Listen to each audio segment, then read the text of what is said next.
The UN Security Council held a closed-door meeting on Monday afternoon to discuss the India-Pakistan situation. The meeting was called on the request of the Pakistani government, but this really was a relatively informal meeting held in a room aside from the main chamber, and it lacked teeth with nothing to follow from it, no action to follow. It really was no more than a talking platform that Pakistan used, given its current temporary membership of the UN Security Council. But the meeting was preceded by a statement made by UN Secretary General Antonio Guterres. The UN chief condemned once again the Pahalgam terrorist attack, but then following from that he made a couple of statements that would no doubt have pleased Pakistan. One, stating emphatically that a military solution is no solution.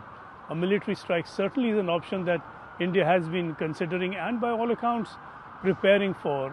Pakistan has been campaigning vigorously to preempt any such move from India, and now the UN chief has spoken against such an option.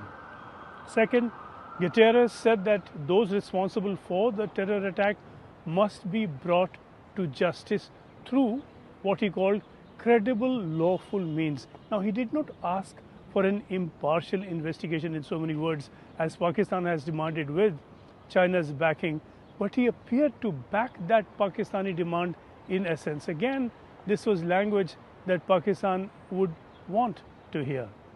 The Secretary General made these remarks following from a meeting he held earlier with Pakistani envoy to the United Nations. The closed session of the Security Council was just that.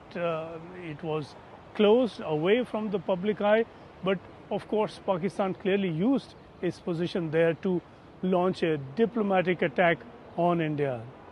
Pakistani officials had said ahead of the meeting that they would raise the Indus waters issue and what they see as India's provocations. And India had warned already against Pakistan's attempts to use this meeting for propaganda.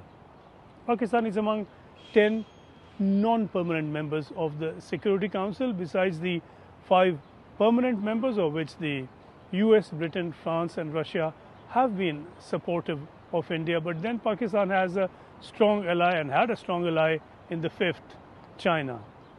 Pakistan was elected last year and will be on the Security Council for another year. On the ground, the situation does grow more tense by the day. Pakistani Defence Minister Khwaja Asif said the same day, Monday that is, that India is poised to strike along the line of control. India is under a great deal of pressure from just about every country now against a military response. The Iranian Foreign Minister is currently in India and Pakistan on a tour to both countries. Most importantly, India is under pressure from Russia, the US and the UN against a military strike, and India will no doubt have to take this extent of pressure into account while weighing its options.